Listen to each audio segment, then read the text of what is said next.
Everybody, drop your buffs. Drop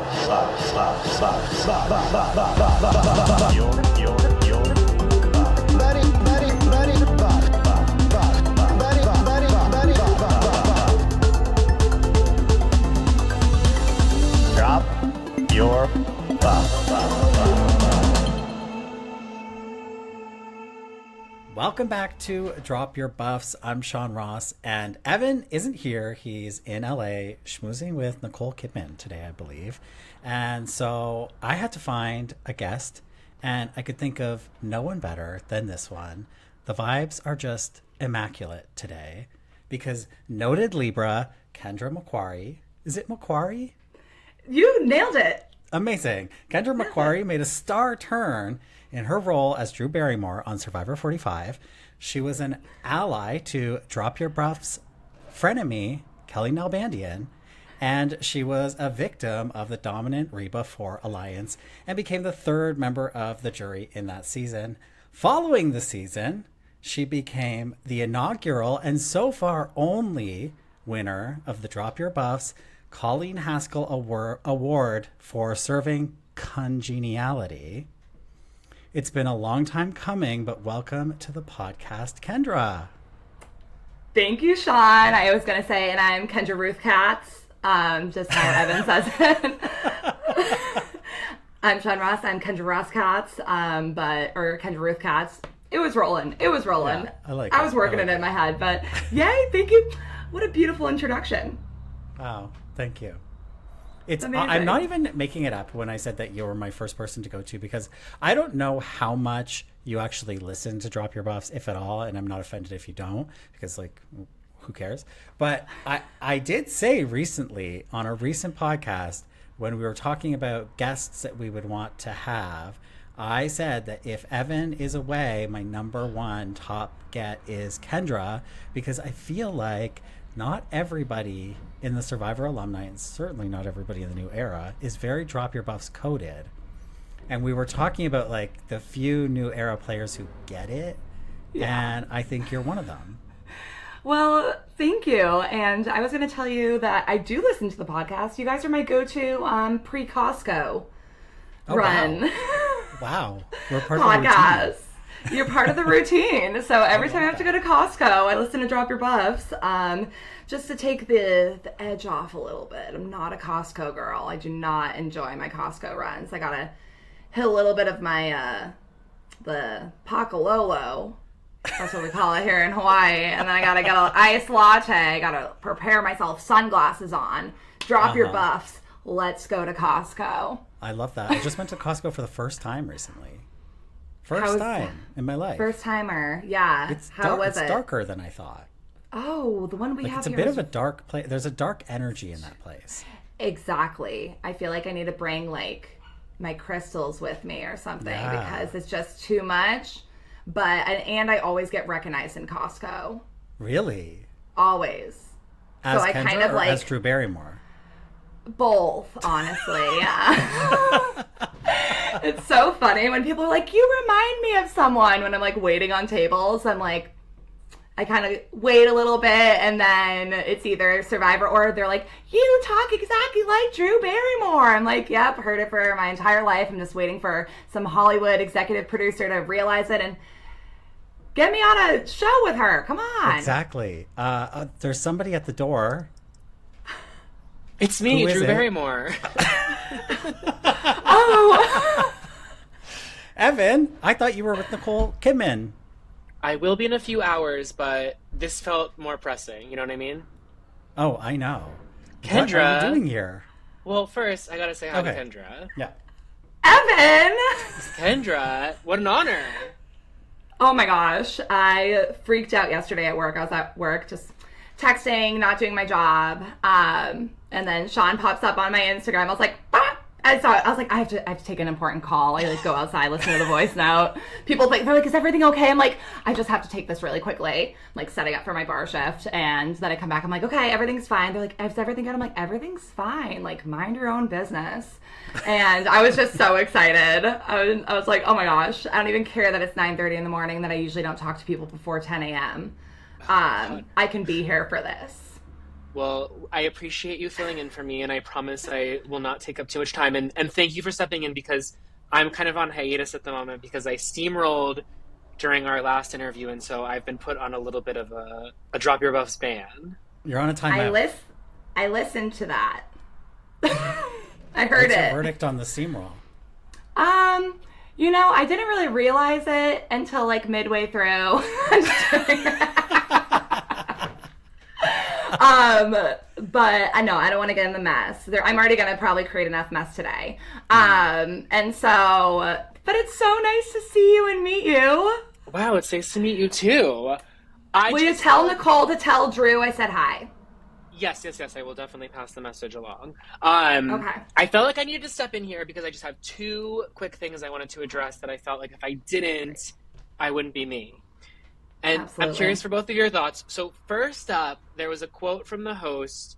I think it was during one of the two challenges in which he said, quote, "Love, the reason you are out here." And I'm just like, I don't know. I've never played this game, but if I were, it would be for $1 million, not for love. And so I didn't love, surprise, I didn't love the idea of like that ascription being put on people. And also this idea that like the reason why people play Survivor is for their loved ones. I feel like we have in a very heavy-handed way, particularly in this episode and particularly in the new era, leaned into this idea of like the loved ones as like holding this value that equates with the monetary win. And I'm here to say, hell no. I don't care about loved ones. I want to chime in on that because Please. as soon as... Okay, first off, every time y'all say the host, I fucking die. It's so funny. Yeah, when the host mentioned that... I'm in it. I'm drinking the tea. I love it. No, when the host mentioned that, oh, I love the reason you're here. It's like, okay, if you're here for that person, then win the frickin' money. Play the game. Let's do the damn thing. Not just like talk about how you're here for this, this, and this. It's like, if you're here for them, then what are you doing? Are we gonna win the money? Like, yes, you being here can be for them, but like, it should be for the money first and foremost. And I can understand how players probably mean like, oh, I'm here to win the money, to provide for my family. But a lot of it's like, oh, I'm playing for this person. I'm playing for... You don't want to win the million. Like, how is it not the $1 million? Every day I clock into work, I'm like, why didn't I win the fucking $1 million? Like, I think about it every day. It's like, I don't think about, oh, I was playing for... No, never. Also, Not once crossed my mind. There was a time in history where it was like you would have these milestones. You always hear about, oh, I want to make the merge, I want to make the jury, I want to make the final, and there was a time when I want to make the family visit was a milestone, but that's because it was a family visit. So Well, it almost yeah. get like I get that aspect of it of like I want my family to see me out here doing this thing that yes ultimately is for $1 million, but that's not even like a part of it. It's like I'm not But doing it for the also- letter. But also, even just thinking of the timeline of it all, they're getting these letters 4 days before they head home. So you know me with my feelings about the lack of family visit and the 26 days. It's like 26 days away from my family, sign me up. You know what I mean? But that aside, I'm just sort of like this idea that it's that the contestants are being told the reason you do this, the reason why you play Survivor is for those you love. I reject that. And then, and this might get me into hot water, so I'm going to choose my words carefully. And Max, we might need you on the edit here. But I just want to touch down on this moment with the firefighter in his, I don't know, do we want to call it a monologue? What was this giving? It was a very, it had like a little bit of like Big Little Lies energy, but there was like a sci-fi component because it was talking to the sea. Almost like a little bit of Disney involved in it. What was it giving? For It you. felt like a soliloquy to me. So in like in almost like in a Shakespearean sense. Yeah. Yeah. Okay, so I don't want to disrespect the dead. Not my intention. I'm already on hot water. I feel it. I'm gonna look to Survivor Panama, if you will, and I don't remember her name. Sean, do you know who I'm talking about here? Tina. I believe she's the first boot. Yes. So as the story goes with Tina, whose name I can't remember, but whose lore I do, she was originally cast on Survivor Guatemala, and then her son tragically died, and so she was not able to go and play the game. She was invited to come back for Survivor Panama, came to Survivor Panama, was ostracized by because this was the tribes were gendered, and so she kind of was like, out of the majority. But there's this fabulous moment in Survivor Panama. One of my favorite moments from that season for sure was she goes down to the beach, she writes her son's name in the sand, and just has this private moment which she chooses not to share with the tribe. And it's not a talking head either. It's her basically doing something for her son that the cameras are there to catch. Now, you could argue, well, isn't Joe doing the same thing in this moment? Sure.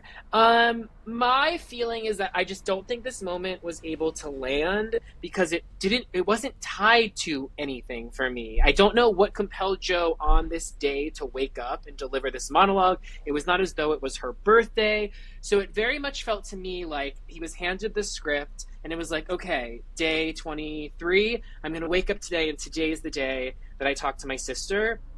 And I'm going to say what I think here. You can feel free to disagree, Sean, Kendra, or the listener.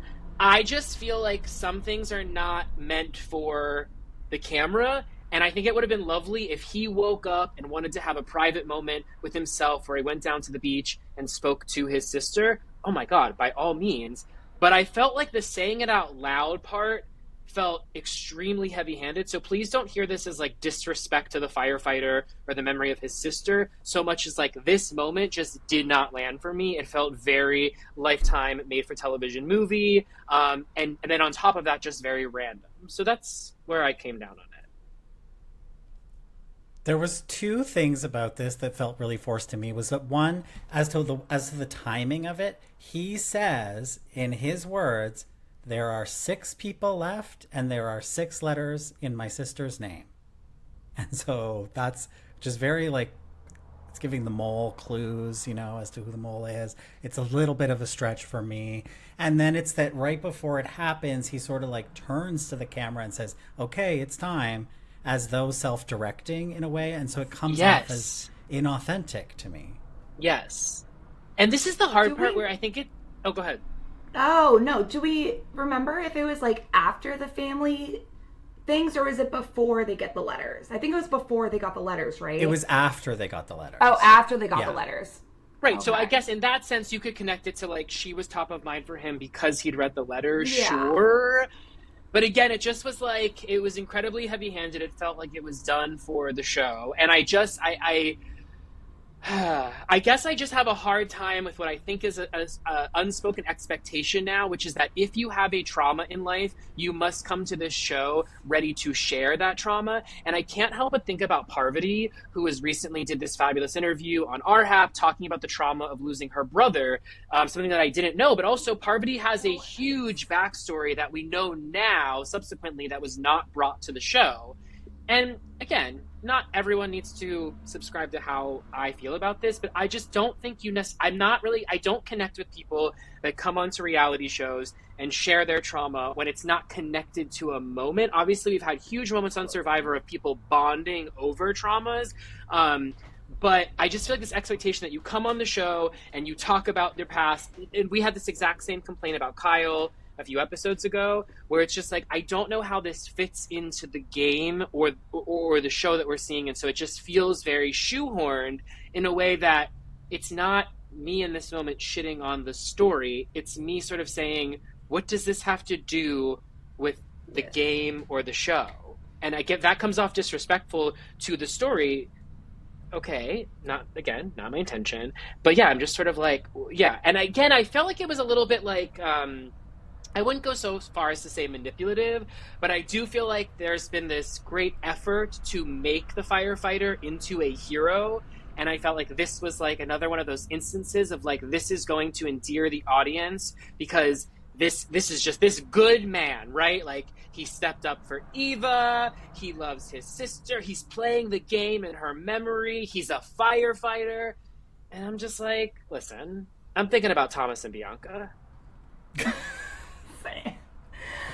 I feel like, yeah, with that moment, it's like, for me, being Drew Barrymore, no, but for me, like, who literally feels everything, and I'm really quick to get very emotive and get very emotional and get very attached to moments like this. I didn't have that last night when I was watching it for whatever reason, and just like, you know, going through, they like people with interesting stories when you're going through the casting process. And like, I remember like sharing parts about my family and then being like, oh, that's so interesting. But it's like, we don't need to share the parts about ourselves that make us interesting, that casting kind of like latches onto in order to be an interesting person out there. But I think there can be this thing, it's like, oh, I have to share my story. I have to, this is my moment to share my thing. And it's like, maybe people feel the pressure to do that. Like, and I definitely felt like, I mean, watching, like when I was sharing parts about my story back, it was like, I was like, did I even really need to share that? But in the moment, I was like, I was just talking about the story. Then the casting kind of like asked to elaborate on that. I mean, not the casting, but the producers asked for me to like talk about that story because I was getting like emotional and camp about it and whatever. And they definitely wanted to like capture these things. So I'm wondering if it, like maybe he was emotional about it, and the more it would, I feel like it would land differently if he was talking about it and like in the morning with a bunch of people and then being like, you know what, today's the day. I agree. Like it kind of like happened a little bit more fluidly rather than it would feel like, relevant to events, but also Yeah. it would be a moment with other castaways, which could potentially affect their voting process or how they feel about him Totally. in the scheme of things.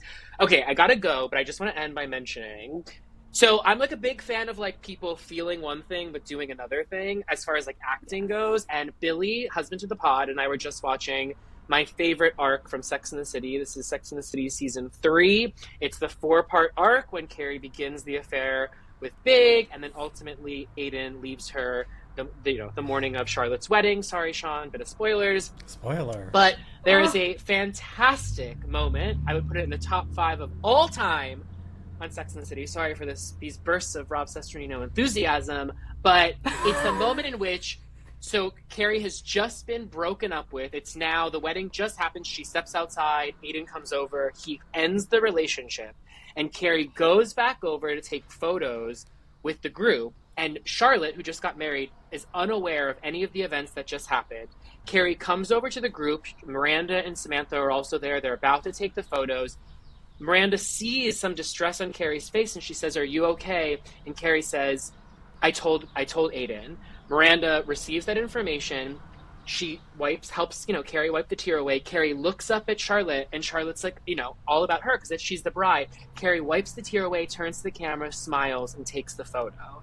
And I just think about that moment as far as like, to me, the moments that really land for me are when someone's really feeling something and goes to great lengths to not show it. And again, doesn't need to be the case always, but I think that often resonates a lot more than someone that's compelled to feel some type of way that just feels it. And so I'm not being an advocate for like suppressing one's emotion, although I kind of am.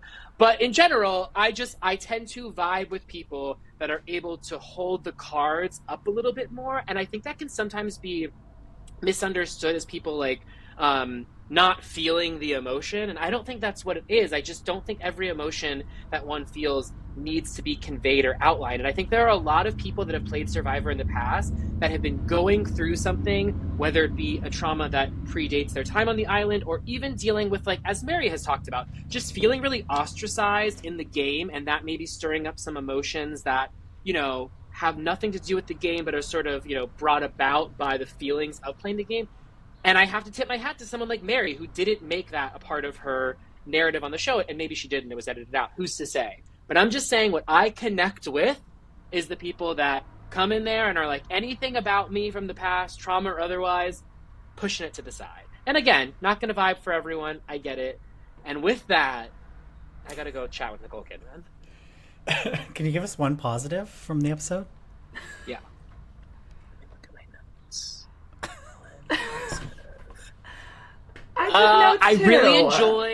I really enjoyed people on Twitter making fun of, that's mean. One positive from the episode. Liz Wilcox. Yes, Wilcox that is mentioned. great. Liz Wilcox shout out, and my positive was going to be Shaheen going home. Oh, great. Yeah. Oh, But no, but Kendra's is better. Kendra's is better. Yes, the Liz Wilcox shout out. I could have used a flashback, but I appreciate the Wiz. Could have used the Wiz. Wait, if there's any time for a flashback. Yeah, Wiz Wilcox. Anyway, Wiz Wilcox. Wiz Wilcox. Okay. With that said, Evan go away. I have to talk to Kendra. Okay, gotta go. Bye. Ciao. Okay, now that steamrolling is over. Kendra, did you or did you not feel steamrolled? A little bit, but that's okay. I'm okay with it. Kind of like it. Good. Okay. No. Well, okay, let's restart this then, because I haven't even asked you, how are you and what have you been up to since we saw you on Survivor? Oh my gosh, I'm really good. I'm working too much and then having way too much fun and then coming back and working too much. So work hard, play harder. No, I'm good. I officially moved to Hawaii after my season. I'd been living there on and off for about 4 years, kind of taking the winters there, being in Colorado for the summers. But I'm here now. I opened my business. I've been doing astrology readings. That's been going good. That's really all I care about right now. Not really much. Just taking pics with the fans at work. Waited on Justin Baldoni the other night. What? His family yeah. His family recognized me, and his niece wanted a picture with me. Is crazy. Did he recognize you? His family did, but he comes into my restaurant pretty often, and he was like, okay, I have to tell you, I've never seen her so starstruck before. And I was like, wait, what? You're literally you and your family is having a moment of being stoked on Survivor. It was crazy. So this is big drama right now. Big drama. I know. Yourself into this drama. I know. I kind of want to. I'm like, do you guys need your charts read? Do you guys? What do you say we want settle to this pull outside some tarot of court? cards? Yeah. Exactly. I'm call me if you need me. No. So, and they were there with this famous YouTube family too. I don't know. And it was just weird to be your family and you guys are wanting pictures of me. It was so freaking weird. I guess there's not many Survivor players hanging around Hawaii, is there? No. I can't even think of one. Also, just imagine one just serving you, being your waitress. Yeah. And having a little bit of an attitude. I live on Maui. Okay. Is it no. Yeah, okay. I don't really know Hawaii. I'm asking what's your address? No, I'm just kidding. No, it's a little restaurant, super small, cute little family-owned restaurant, but it's really good, and they come in all the time. Love that. So that's the tea. All right, so you're living your life. Sounds like a great life in Hawaii. Now, what's your relationship like with Survivor? Have you been watching Survivor 48? So I started watching again after you asked me to be on the podcast. Okay, but you were watching and then you stopped watching? I think I haven't watched for 3 weeks. Okay. I'm free. Oh my God. Well, you're lucky because it's been called the worst 3-week stretch of Survivor of all time. Yeah, I kind of was picking up on that the last episode I watched. I was just kind of because I feel like after I was done with Survivor, I was a bigger fan of Survivor than I've ever been. Because I kind of came into Survivor a fan, but not a super fan, which is something I want to talk about today. Just being how there's so many super fans on the show. It's how you must know that you're not making good TV. When you're out there. And that's not something, I don't know. You have I think if I was to ever, if you're a super fan, you know what, I don't know. I feel I went out there not really knowing what, I didn't know about the podcast. I didn't know about the culture. I didn't know about this whole world that exists in Survivorville. And everyone on that show has listened to your podcast. Everyone on that show has listened to our hop. For sure. They know that they should be bringing better outfits to the jury. Well, this is the thing, though, is I feel like, yeah, I feel like a lot of them are listening to the podcasts, but I think depending on, I don't think that there's many podcasts, not to toot our own horn, that are talking about the quality of TV being made. And so I think that that is the angle that we come at it from. Yeah, we like game moves and we like exciting blindsides, etc., if they're making good television. But at the end of the day, we're looking for characters who are making good TV. You could give us the most boring season. And I think that that's like a little bit of the misconception around this season, is that because a dominant alliance is going to the end, or seems to have been going to the end up until this week potentially, that's boring. No, it's boring because the people in that alliance are boring. Because I look at what I've been doing is pointing to Survivor 45. That was a season with a dominant alliance that went to the end and was not boring. Drew, like, Joy, D, like, exactly. It's like things in. I remember people being like, "Oh, are these four just gonna like pagong it to the end?" I still don't even know what pagonging means, but I'm just like using Survivor terminology. This is where I'm at. Like, I'm just like, I'm new here. But it was still exciting, you know, and I feel like I've seen like a lot of comparisons along the core 4 alliance from my season to the core 6 whatever, and it's just so crazy how it's just I mean, what if the core 6 was with Thomas and Bianca and Star and Mary? Like, come on now. Exactly. Come on.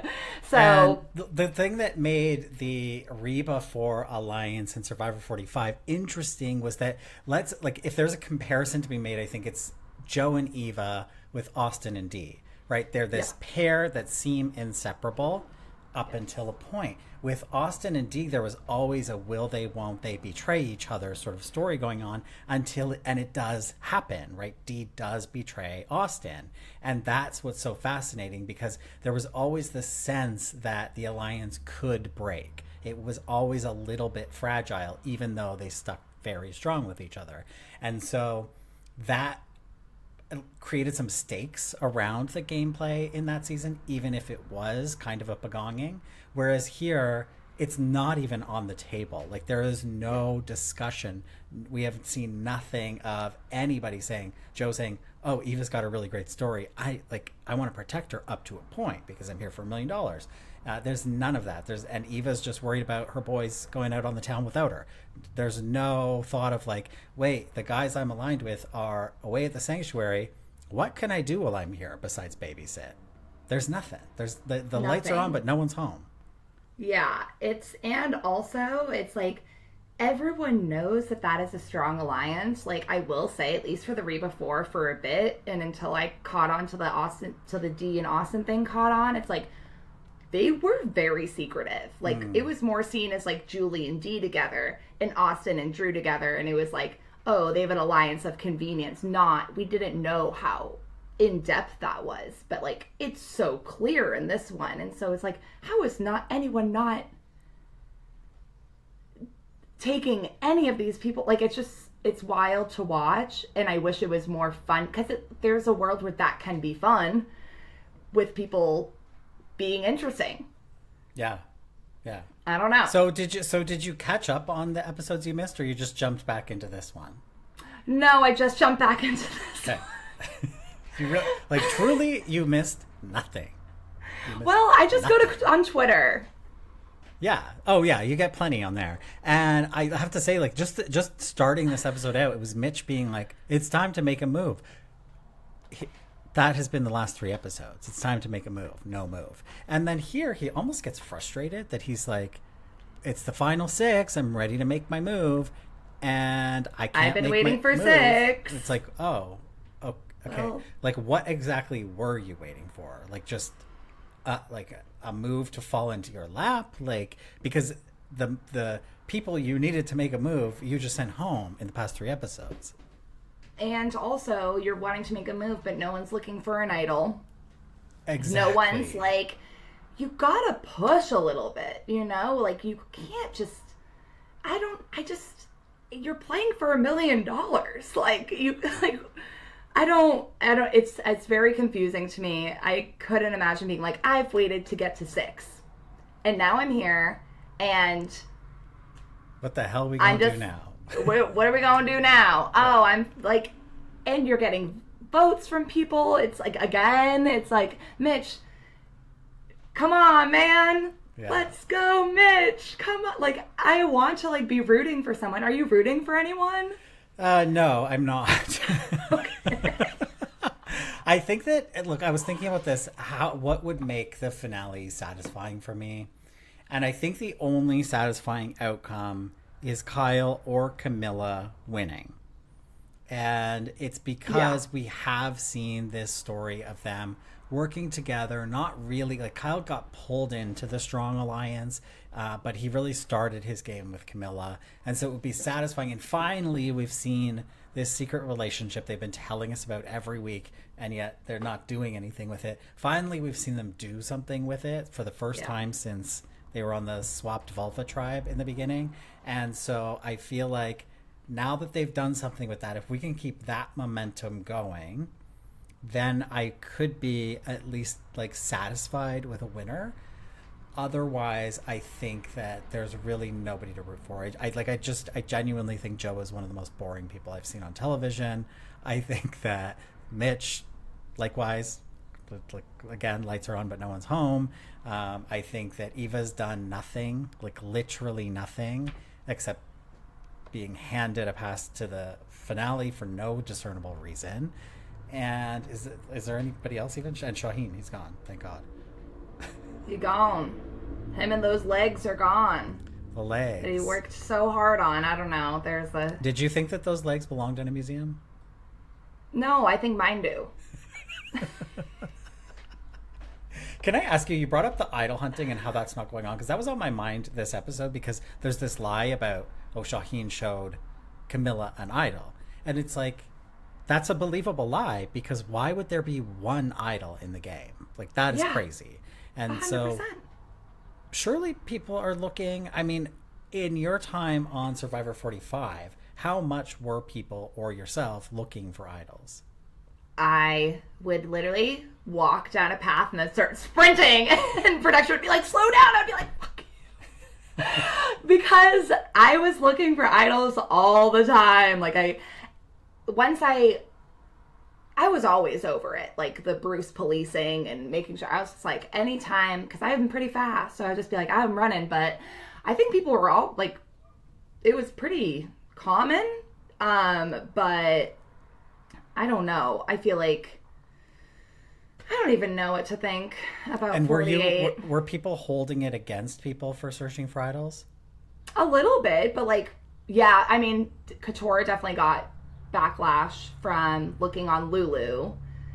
Yes, I mean, there's definitely like a energy about it, but it doesn't even seem like there's any energy. There's no talk about it. There's no energy about it. There's no, keep an eye on people. Eva's just like, when are my boys coming home? Yeah. I guess I have to babysit mom and dad, and like Mitch is snoring in the shelter. But you want to make a move. It would have been a great opportunity for Eva to go look for a second idol. Absolutely. And I would respect that, because, like, get your money. She got that idol handed to her. Handed to her. And so, if she got a second idol, like, I would find that pretty impressive, and she can play it in this last episode, and then play her last one at Final Five. Or just hold out two. Or just hold out two at the end to be like, or at this 5. This is what y'all let me do. Yeah, play one for herself, play another for Joe. There's a move. There's something. There's just anything, really. So the idol it's just kind of at this point waiting for the finale. I guess that's next week. Is there 2 more? Week. Yeah, no, this is it. I feel bad, Sean, because I can't imagine what it's like to have this dream, to go out and play, and then to have it air and to have this reaction, especially, like, not to say that, like, new era is, like, the best Survivor, good Survivor, but especially following, like, 45, 46, 47, which are, like, pretty well-loved seasons, and then to like be on this and to be like Yeah. I feel bad, especially as somebody who's like alumni with my fellow people, and like I feel bad being a hater, but like Yeah, I understand. I think that I feel that way too a little bit. Like I get that. Imagine, and because some of these people are big, like quote unquote super fans, and we've got Joe. Like Joe, for example, is dedicating this to his sister, who was a Survivor fan, with this dream of playing Survivor. Like I get, and then he comes back and he's getting the reaction we're giving him, but at the same time, do something.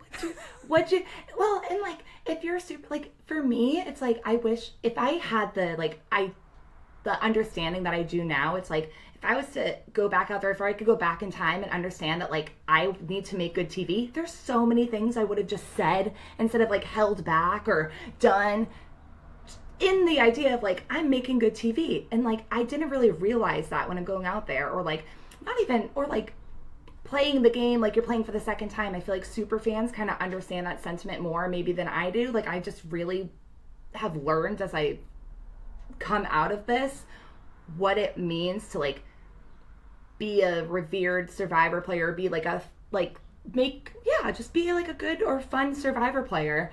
And there's so many things I think about. I'm like, oh, like I should have said that there, or I should have said that there. Like that would have been just more dramatic, more fun for everyone. And it's crazy to think that like these people are out there living out their dreams and like just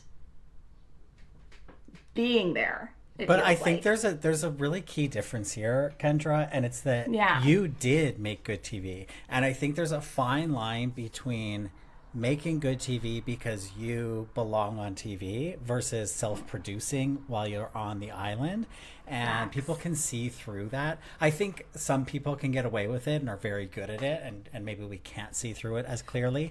But I think if you did go back in time and you did the thing that you wish you had said, or done the thing you wish you had done, we might be able to see through that, and all your stars would be taken away.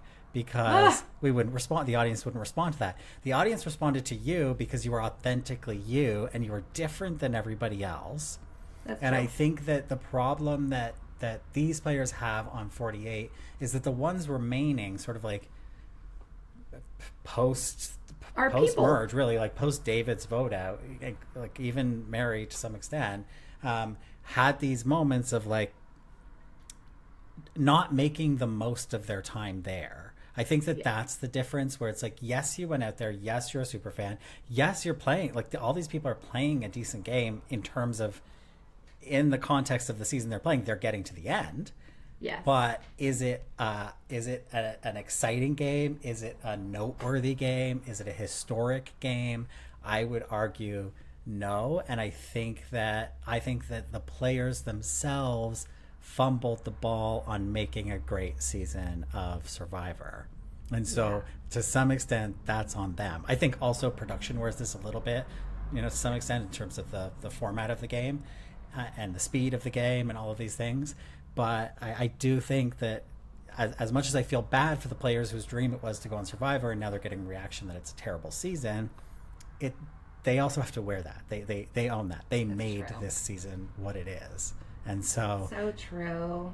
Some of them may have these same regrets that you have, of like, I wish I could go back and say this. I wish I could go back and do this. I'm sure that they feel that way, right? Especially everybody who's not in that dominant alliance, who's been voted out by them. Oh, I can't imagine the nightmares that they're having. But I just, on all of this, I think it was like Sydney Segal from 41. Yeah. Said on her deep cut. Oh my God, you are a super fan. Deep cut. On her Instagram, she was like talking about, it was just one of her stories or something, and she was talking about the season of Survivor, and she's like, I feel like, or maybe it was her, maybe it was somebody else, talking about how she feels like Survivor's become like a fan-curated experience.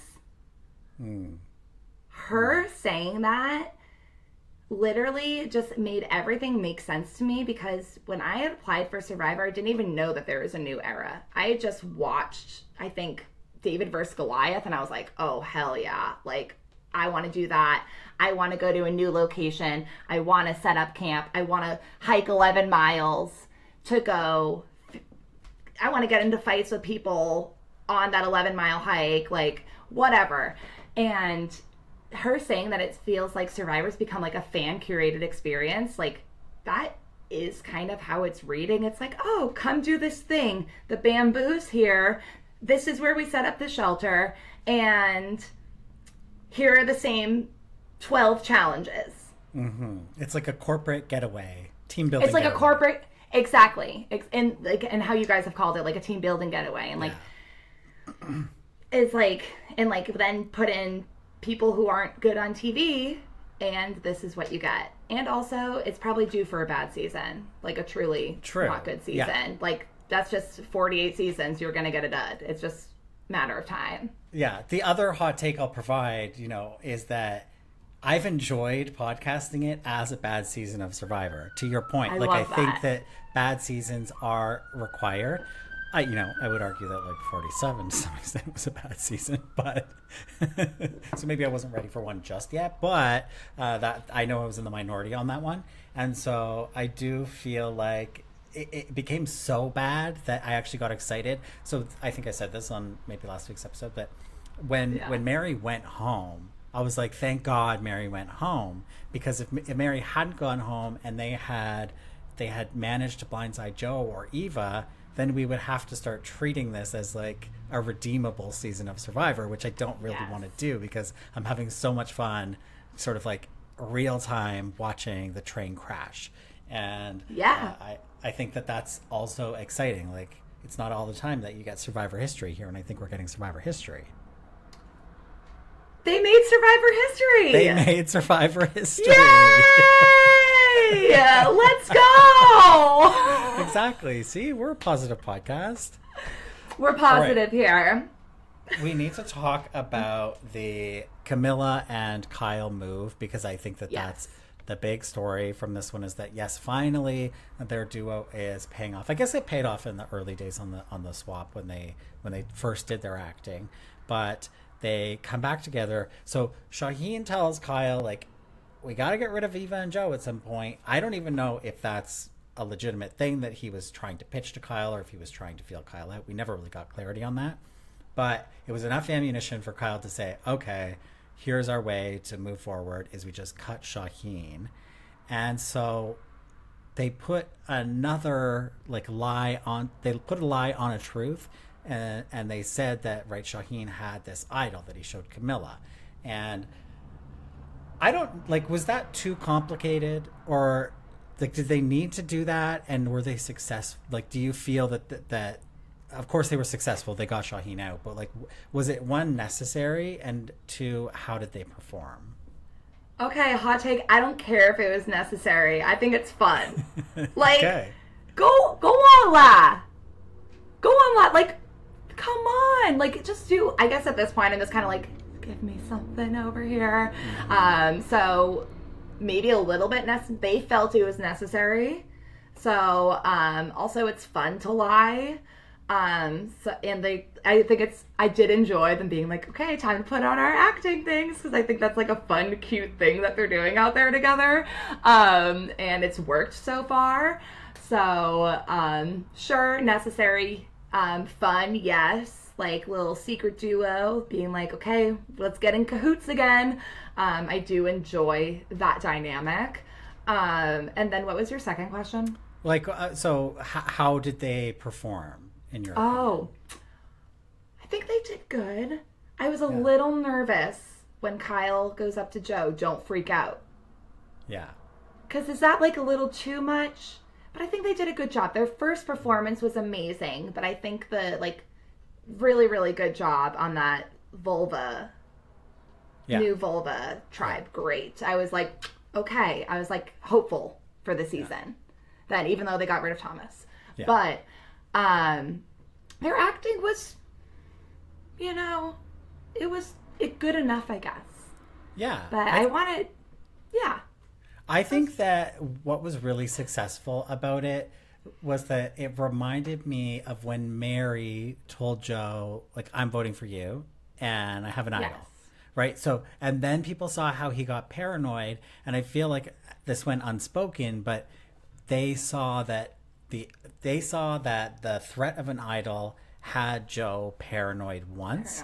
And so here's how we can get him paranoid again, and maybe like really cause this fissure, but like a crack between Shaheen and Joe. It's like, let's play on his fears and use this truth that so I feel like a lie wrapped in a truth is easier to conceal in a way. Like it's easier to deliver so that you're not totally shifty, and you can like throw somebody off if they're trying to read your body language. And then they used a known fear of Joe's. So I think that it was really successful in that sense. What I think was the mistake was going for Shaheen. I feel like they should have, like, I think maybe like, is there some way that they could have deflected the votes? I'm not one of these like vote counting podcasts, but is there a way they could have like deflected, you know, the Joe and Eva votes onto Shaheen, and then use the remaining votes to take out Eva? That's what I was hoping was gonna, like, I thought something was gonna click in Kamilla or Kyle being like, okay, we can do this, and then we can get Eva out. Like, why aren't we going for Eva? Like, why is no one voting for Eva?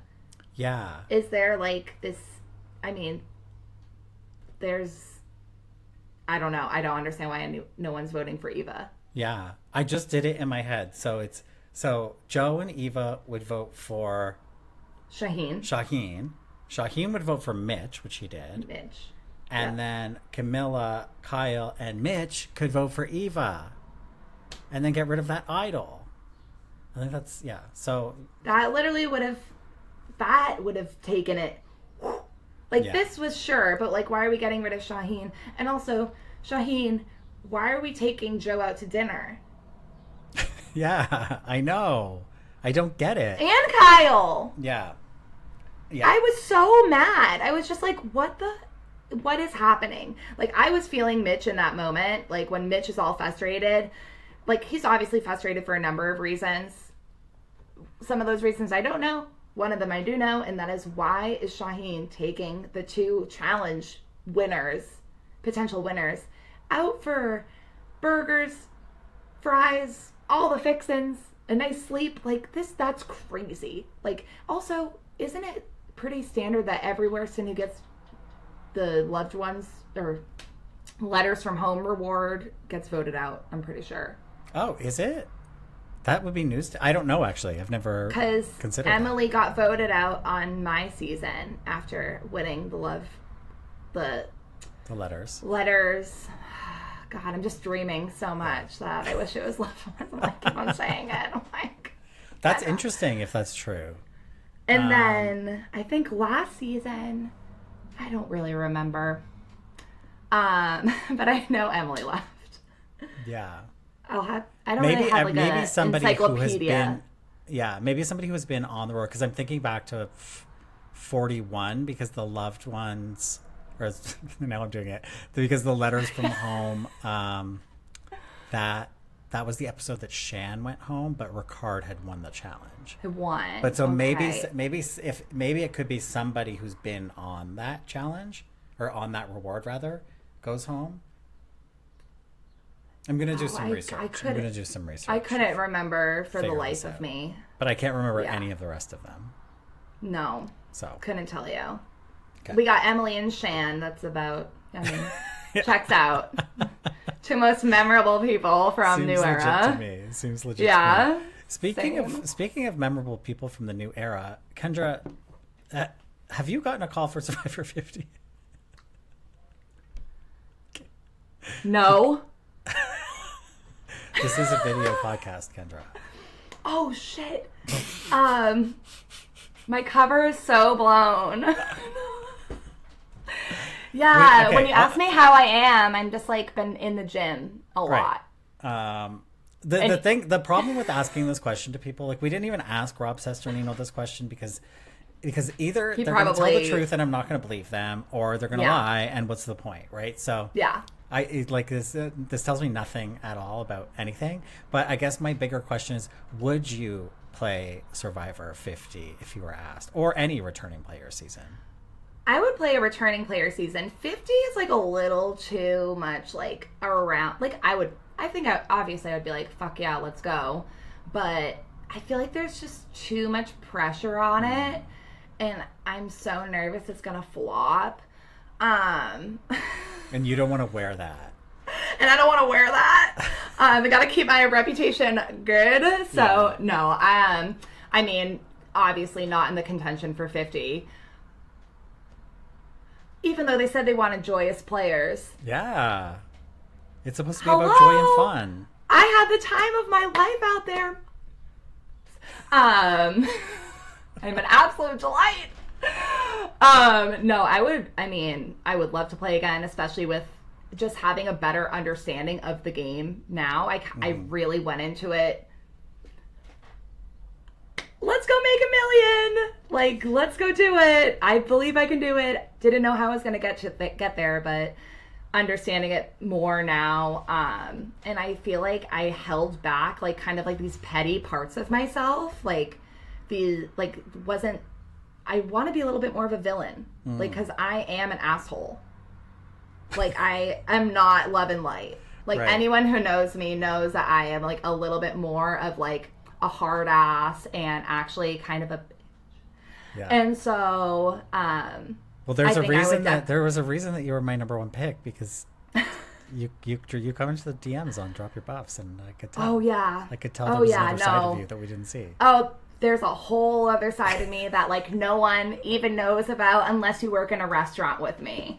And then you'll really know. So, I would love to play another anything again. I think Survivor 50, I mean, the thought of, like, having the pressure, I think I would just crumble, honestly. Like, I can't imagine having all that pressure and being like, okay, I guess I'm gonna go out there and do this for 50 and then probably just be disappointed. I'm like, I really want them to, like, meet us halfway and be like 33 days. Yeah, 26 is just such a joke. It's so crazy. You have to be careful saying that as a new era player. I don't care. I felt like there was some kind of, like, eyes wide shut cult where they get together, all the new era players, and they're like 26 days, 26 days. Like, it's a good thing. But you're breaking the mold. I mean, I'm just always going to be me and not really care what other people think, which is... That's the quality of a good Survivor character. Sometimes people's cup of tea, sometimes people's not cup of tea, but I think I was so disappointed to be like, oh, I'm playing a 26-day game. When they're like, oh, you need to start watching New Era. I was like, okay. And then I was like, oh, well, I'm just going to do it anyways. Obviously, I'm not going to not do it, but come on. Of course. Yeah, but 50, no call, which is bullshit. It is bullshit. Well, considering some of the names I hear rumors of getting calls, I'm like, yeah, that is bullshit, actually. Okay, can we wrap it up here? Are you going to stick around for the after show? Yeah. Okay, amazing. Yeah. Because I have more questions on that line of stuff. Plus, people have called in to ask you questions, specifically you. Oh my God, really? Yeah. That's so fun. Okay, so we're going to wrap up this main show. As you know, we post God. a meme every week from the episode, and we ask people to comment an emoji under the meme. And as the guest of honor, you get to choose the emoji for this week's meme. It can be anything. It doesn't have to be related to the episode, but... What would even... Oh, I feel like it should be related to the episode. Okay. Oh God, I don't know. I'm so bad at this. You want some help? Yeah. Okay, let me take a look at memes. Okay, we can either let me take do a like look at emojis. Yeah, I'm also a very visual person, so I need to like. I told someone I was coming on the podcast today, and I was like, "How do I not hurt people's feelings?" I think that went out the window. Yeah. Unfortunately, there's no emoji of a ganglion cyst. Ooh. Okay, also, how many times do we have to hear that? I know. They said it so many times. Okay, I was thinking maybe a leg. I don't know why the leg thing is sticking with me. Oh, a leg? Leg.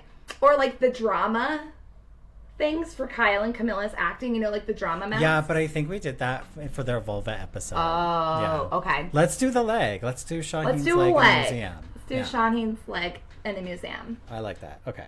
All right. Okay. Well, we are going to head over to the after show where you can be really mean. The After Dark, exclusively available on Substack. You can find the link to that in the show notes to this episode. And we will see you over there. Thanks for listening. Bye. Say bye. Oh, bye! Aloha!